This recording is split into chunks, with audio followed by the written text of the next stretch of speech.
ચોથા નંબરના પ્રકરણ તરફ આવી ગયા છે મિત્રો. ઓકે, તો ધોરણ 11 ઇકોનોમિક્સમાં આપણે આજે જોવાના છે મિત્રો. કયું પ્રકરણ? ચોથા નંબરનું પ્રકરણ. કયા વિભાગમાં? વિભાગ નંબર સી માં. ઓકે, તો વિડીયોને મિત્રો અંત સુધી જોજો. વિડીયો ગમશે તો વિડીયો લાઈક, ચેનલને મિત્રો સબસ્ક્રાઇબ કરવાનું ભૂલતા નહીં. ઓકે, તો વગર ટાઈમ પાસ આપણે શરૂ કરીએ આપણો સોલ્યુશન. ઓકે, અને મિત્રો તમને ખાસ જણાવી દઉં, જો મિત્રો તમે આખા ગાલા અસાઇનમેન્ટના સોલ્યુશનની પીડીએફ મેળવવા માંગતા હોય તો નીચે ડિસ્ક્રિપ્શનમાં તમને મોબાઈલ નંબર આપેલો છે. એ મોબાઈલ નંબર પર મિત્રો કોલ કરો. આખા ગાલા અસાઇનમેન્ટના સોલ્યુશનની પીડીએફ મિત્રો તમને માત્ર ને માત્ર 100 રૂપિયામાં મળી જશે. ઓકે, તો જરૂરથી નીચે ડિસ્ક્રિપ્શનમાં આપેલ મોબાઈલ નંબર પર કોલ કરીને તમે એ સોલ્યુશનની પીડીએફ મેળવી શકો છો. ઓકે, તો જરૂરથી કોલ કરીને મેળવી લો. પહેલા નંબરનો પ્રશ્ન જોઈશું. પુરવઠામાં વિસ્તરણ સંકોચન ટૂંકમાં સમજાવો. પુરવઠામાં વિસ્તરણ અને સંકોચન. ભાઈ, પુરવઠામાં વધારો, ઘટાડો અને વિસ્તરણ સંકોચન બંને અલગ અલગ છે. કોઈ પણ એક વિદ્યાર્થી એક ના માની બેસતા કે વધારો ઘટાડો એક જ છે, વધારો ઘટાડો અને વિસ્તરણ સંકોચન બધું એક જ છે. ના ભાઈ ના, અલગ અલગ છે. જો હવે વિસ્તરણ અને સંકોચન શું કહ્યું કે જ્યારે પુરવઠાને અસર કરતા અન્ય પરિબળો સ્થિર રહે. શું કીધું છે? જ્યારે પુરવઠાને અસર કરતા અન્ય પરિબળો સ્થિર રહે અને માત્ર કિંમતમાં ફેરફાર થવાને કારણે પુરવઠામાં ફેરફાર થાય. માત્ર કિંમતમાં ફેરફાર થવાના કારણે પુરવઠામાં ફેરફાર થાય તો તેને વિસ્તરણ સંકોચન કહેવામાં આવે છે. ઓકે, પુરવઠાને અસર કરતા અન્ય પરિબળો સ્થિર રહે, પુરવઠાને અસર કરતા અન્ય પરિબળો શું રહે? સ્થિર રહે અને માત્ર કિંમતમાં ફેરફાર થવાના કારણે પુરવઠામાં ફેરફાર થાય તો તેને વિસ્તરણ સંકોચન કહે છે. ઓકે, પુરવઠાનું વિતરણ, વસ્તુની કિંમત વધતા પુરવઠો વધે તે વિસ્તરણ કહેવામાં આવે છે. આમાં પુરવઠા રેખા પર નીચેથી ઉપર તરફ એટલે કે ગતિ થાય છે. પુરવઠાનો વિસ્તરણ, વસ્તુની કિંમત વધતા પુરવઠો વધે તેને વિસ્તરણ કહે છે. આમાં પુરવઠા રેખા પર નીચેથી ઉપર તરફ જમણી બાજુ ગતિ કરતી થાય છે. ઓકે, અને પુરવઠાનું સંકોચન એટલે વસ્તુની કિંમત ઘટતા પુરવઠો ઘટે તેને સંકોચન કહેવાય છે. અને આમાં પુરવઠા રેખા ઉપરથી નીચે તરફ પણ ડાબી બાજુએ ગતિ કરે છે. ઓકે, કઈ ડાબી બાજુથી ઉપરથી નીચે, રાઈટ. ત્યારબાદ આ કંઈક ઉદાહરણ છે. સંકોચન આ સાઈડ, વિસ્તરણ આ સાઈડ. ઓકે, જોઈ શકો છો મિત્રો તમે. ત્યારબાદ બીજા નંબરનો પ્રશ્ન આવી ગયા કે પુરવઠાનો વધારો ઘટાડો ટૂંકમાં સમજાવો. પુરવઠાનો શું કીધું છે? આપણે વધારો અને ઘટાડો આપણે ટૂંકમાં સમજાવવાનો છે. તો કે જ્યારે વસ્તુની કિંમત સ્થિર રહે છે અને પુરવઠો અસર કરતા અન્ય પરિબળોનો ફેરફાર થાય. જ્યારે વસ્તુની કિંમત સ્થિર રહે અને પુરવઠાને અસર કરતા અન્ય પરિબળો ફેરફાર થાય, જેમ કે સાધનોની કિંમત, ટેકનોલોજી વગેરે, સાધનોની કિંમત, ટેકનોલોજી વગેરે, ત્યારે તેને વધારો ઘટાડો કહે છે. ફરીથી એકવાર, જ્યારે વસ્તુની કિંમત સ્થિર રહે, અહીંયા કિંમત અને ત્યાં અન્ય પરિબળો સ્થિર રાખવામાં આવ્યા હતા વિસ્તરણ સંકોચનમાં. અહીંયા શું? જ્યારે વસ્તુની કિંમત સ્થિર રહે અને પુરવઠાને અસર કરતા અન્ય પરિબળો, પુરવઠાને અસર કરતા અન્ય પરિબળો ફેરફાર થાય. અહીંયા અન્ય પરિબળોમાં ફેરફાર થઈ ગયો. ત્યાં અન્ય પરિબળો સ્થિર હતા અને કિંમતમાં ફેરફાર હતો. ઓકે, ત્યાં શું હતું? કિંમતમાં ફેરફાર હતું, અન્ય પરિબળો સ્થિર. અહીંયા અન્ય પરિબળોમાં ફેરફાર, કિંમત સ્થિર. ઓકે, પુરવઠાનો વધારો ઘટાડો, અન્ય પરિબળ, જ્યારે વસ્તુની કિંમત સ્થિર રહે, પુરવઠાનો અસર કરતા અન્ય પરિબળો ફેરફાર થાય, જેમ કે સાધનોની કિંમત, ટેકનોલોજીની વગેરે, ત્યારે તેને વધારો અને ઘટાડો કહેવામાં આવે છે. અહીંયા તો કિંમત તો સ્થિર જ રહી ગઈ, પણ માંગ, ઉત્પાદન બધામાં ફેરફાર થાય તો શું કહેવામાં આવે છે? એને પુરવઠામાં વધારો ઘટાડો. ઓકે, તો વધારો શું કહે છે પુરવઠામાં? તો જોઈએ તો કિંમત જેટલી જ રહેવા છતાં અન્ય પરિબળો સાનુકૂળ બનતા પુરવઠો વધે ત્યારે પુરવઠા રેખા પર જમણી બાજુ ખસે છે. વધારો તો કે કિંમત તેટલી જ રહેવા છતાં અન્ય પરિબળો, કિંમત એટલી જ છે બટ એ અન્ય પરિબળો છે એને સાનુકૂળ બનતા પુરવઠો વધે છે ત્યારે પુરવઠા રેખા જમણી બાજુ ખસે છે, રાઈટ. ઓકે, ત્યારબાદ પુરવઠાનો ઘટાડો, કોઈ કિંમત સ્થિર રહેવા છતાં અન્ય પરિબળો પ્રતિકૂળ બનતા પુરવઠાને ઘટે ત્યારે પુરવઠા રેખા ડાબી બાજુ ખસે છે. પુરવઠામાં ઘટાડો, કિંમત સ્થિર રહેવા છતાં અન્ય પરિબળો પ્રતિકૂળતા બનતા પુરવઠો ઘટે છે, તે પુરવઠા રેખા ડાબી બાજુએ ખસે છે. ઓકે, યાદ રાખો, વધારા ઘટાડા મૂળ પુરવઠા રેખા બદલાઈ જાય છે જે અને નવી રેખા બને છે. ઓકે, આ મુજબ છે તો પુરવઠા રેખા જોઈ લેજો તમારી રીતે. ત્રીજા નંબરનું જોઈશું, પુરવઠાના નિયમની કોઈ પણ બે ધારણા જણાવો. શું કીધું છે? પુરવઠાના નિયમની કોઈ પણ બે ધારણા આપણે લખવાની છે. ઓકે, તો એ કોઈ પણ બે ધારણામાં આપણે લખીશું કે પુરવઠાના નિયમ, કોઈ પણ બે ધારણા, પુરવઠા નિયમની ધારણાઓ. પહેલી ધારણા, ઉત્પાદનના સાધનોની કિંમત સ્થિર રહે છે. પુરવઠાનો નિયમ છે ભાઈ. ઓકે, અને એની ધારણાઓ છે, ઉત્પાદનના સાધનોની કિંમત સ્થિર રહે છે, ઉત્પાદનના સાધનોની કિંમત ઘટે તો ઉત્પાદન ખર્ચ ઘટે, અને જો ઉત્પાદન સાધન વસ્તુની કિંમત ઘટી તો વસ્તુની વધારે પુરવઠો બજારમાં મૂકે છે. ઓકે, ઉત્પાદનના સાધનોની કિંમત ઘટે તો ઉત્પાદન ખર્ચ ઘટે છે, અને ઉત્પાદન સાધનોની વસ્તુની કિંમત ઘટી તો વસ્તુની વધારે પુરવઠો બજારમાં મૂકી છે. ઓકે, બીજા નંબરનું, ઉત્પાદિત પદ્ધતિમાં ફેરફાર થતો નથી. તો કે નવા સંશોધન અને શું કહેતું છે? નવા સંશોધનો અને ઉત્પાદનની નવી ટેકનોલોજી ઉત્પાદન ખર્ચમાં થતા ફેરફાર માટે જવાબદાર છે. ઓકે, ટેકનોલોજી ઉત્પાદન ખર્ચમાં થતા ફેરફાર માટે જવાબદાર છે. જેમ કે હાથશાળાના સાધનોને બદલે નવા અદ્યતન યંત્રો ઉપયોગ કરી કાપડનું વધુ ઉત્પાદન કરી વધુ નફો મેળવી શકાય. પરિણામે ઉત્પાદન વધારી પુરવઠો પણ વધારી શકાય છે. ભાઈ, ઉત્પાદન વધારશે તો પુરવઠો પણ વધારવાનો આ કાકાનો વિચાર હતો. ઓકે,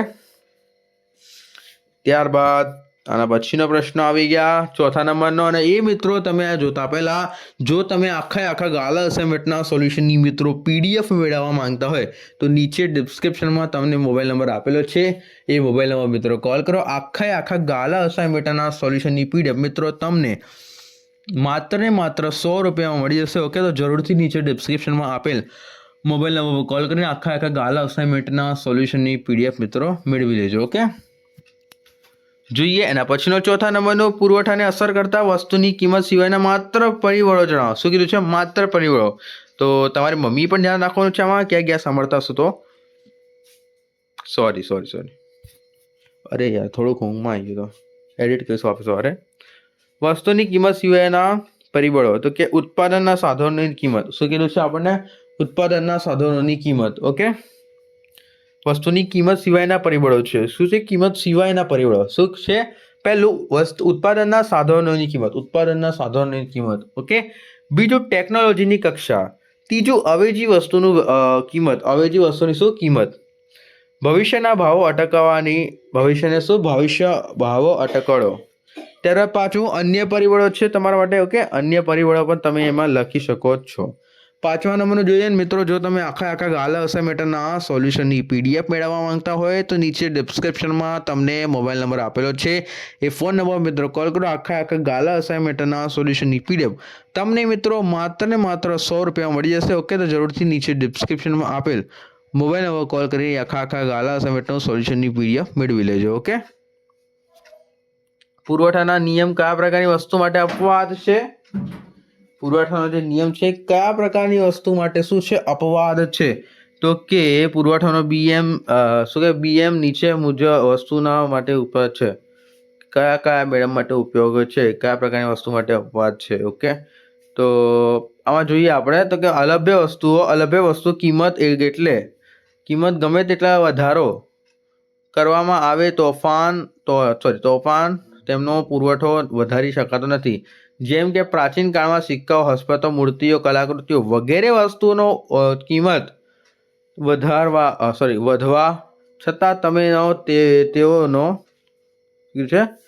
તેવડો વધારી સ્ટોક આપી શકીએ છીએ. ઓકે, કંઈ વાંધો નહીં, તમે પ્રાઇસ ડબલ કરી દો. શું કહેવાય? બિઝનેસમેન બી લાઈક. નાશવંત વસ્તુનો લાંબો સમય સુધી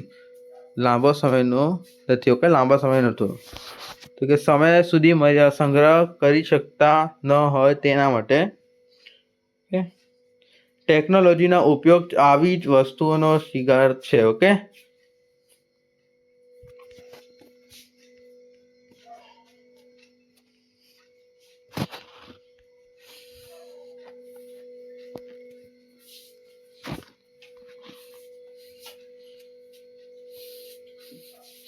ઓકે. ત્યારબાદ આના પછીનો પ્રશ્ન છે, અલભ્ય વસ્તુઓની કિંમત અને ગમે તેટલા વધારો કરવામાં આવે તો પણ તે પુરવઠો વધી શકતો નથી, જેમ કે પ્રાણી, પ્રાચીન સિક્કાઓ, હસ્તપ્રતો, મૂર્તિઓ, કલાકૃતિઓ વગેરે. ઓકે. બીજા નંબરનું નાશવંત વસ્તુઓ. શું કીધું છે આપણે? નાશવંત વસ્તુઓ. નાશવંત વસ્તુમાં શું આવે મિત્રો? નાશવંત વસ્તુનો લાંબા સમય સુધીનો સંગ્રહ કરી શકાતો ન હોવાથી તેના ભાવ ઘટી જાય તો પણ તેને પુરવઠામાં ઘટતો નથી, જેમ કે લીલા શાકભાજી, દૂધ, ઈંડા, બનાવટો, ફચલી, માળ, જેમનો સંગ્રહ અશક્ય છે તે જોકે આધુનિક. ઓકે. ત્યારબાદ ટેકનોલોજીનો ઉપયોગ અને આવી વસ્તુઓ શીઘ્રતા શીખવી. ઓકે, આ ટેકનોલોજીનો ઉપયોગો આ ખૂબ જ ધ્યાનથી શીખવો. ઓકે, તો કે સારી એવી શું કહેવાય ન્યૂઝ આવી છે ને મને, કિંમત અને પુરવઠા વચ્ચે સંબંધો મેં ક્યાં ઘાલી લ્યા, કિંમત અને પુરવઠા વચ્ચે. હા, ઓકે, સમજ્યો. કારણ સમજાવો. ઓકે, તો સમજાય મિશ્રા? મને સમજાય. ગેમર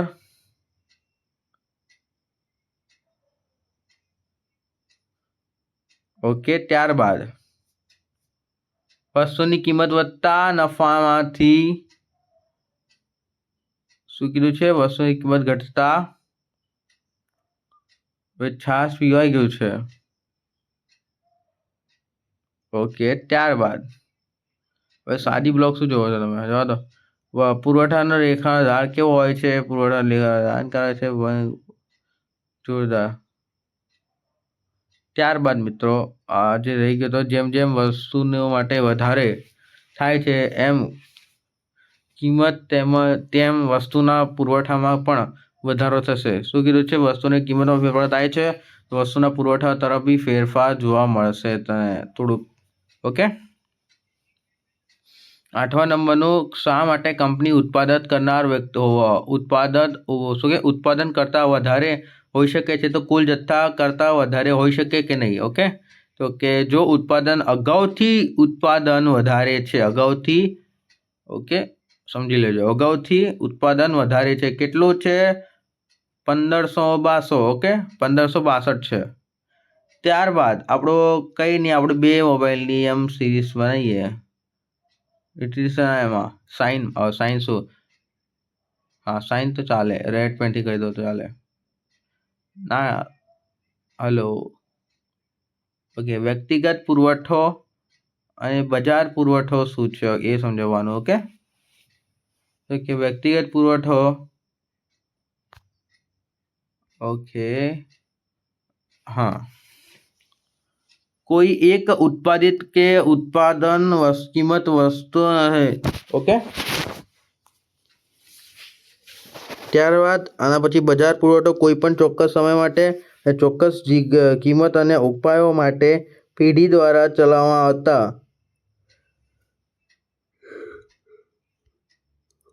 તેને જો કરો. ઓકે, ઉત્તરાયણ બાકી તો નહીં.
ઓકે,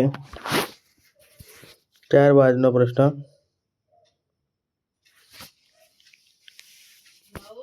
બજાર અને પુરવઠા વચ્ચે તફાવત સમજાવો. ઓકે, બજાર અને પુરવઠા વચ્ચે તફાવત મિત્રો તમને અહીંયા આપેલો છે, જોઈએ.